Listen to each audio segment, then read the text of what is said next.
Виж, за да си полезен на твоите клиентки в залата за техния проблем с емоционалното хранене, първо трябва да почнеш да го разбираш в детайла.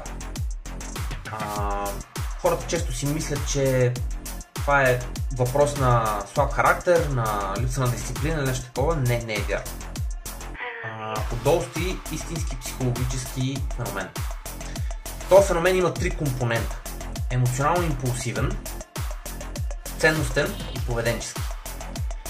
Емоционално импулсивният компонент всъщност представлява следното нещо. Хората изпитват емоции. Емоциите подтикват към действие. Тези подтици към действие ние наричаме импулси. Когато в живота на човека множество неща не са удовлетворени, той изпитва потребността да компенсира тази неудовлетвореност. И най-лесният начин да се направи това нещо е да си набави удоволствие през храната тук и сега.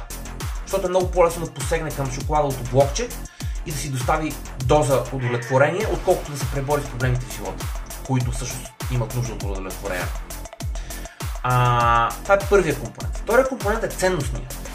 На ниво ценности, и то разбира и водещите подстоящи ценности на човека, а не нещата на повърхността, хората са повлияни от тези си ценности да правят своите избори и микроизбори. И сега, ако приемем, че в контекста на емоционалното хранене, на нездравословното хранене, има 4 пряко свързани ценности, то има и повече, но тези са основните, можем да ги разгледаме така.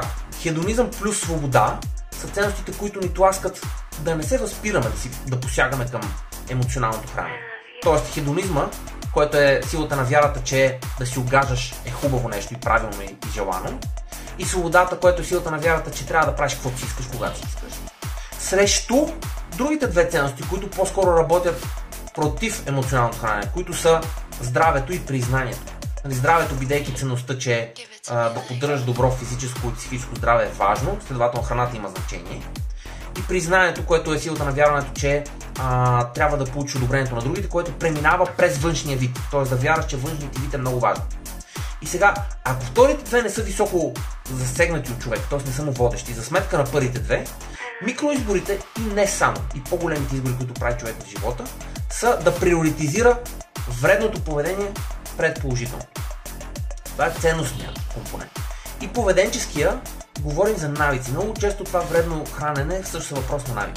И за да може да се справи човека с този вреден навик, той не може просто да спре да го прави. Трябва да го замени с друг здравословен навик.